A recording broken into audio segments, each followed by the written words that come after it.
How to collaborate on Instagram. Hey everybody, welcome back to our channel. In today's video I will guide you on how you can collaborate on Instagram, so make sure to watch the video till the end.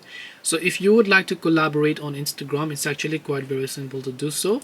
All you have to do is go ahead and then first of all make sure to launch the Instagram application here, and then just make sure to tap the plus icon from the bottom of the screen and select a particular photo or video that maybe you might want to basically invite a collaborator to. Tap on next option and then again tap on next, and from here what you need to do is, if you look at the very top, you'll find this particular option here known as tag people.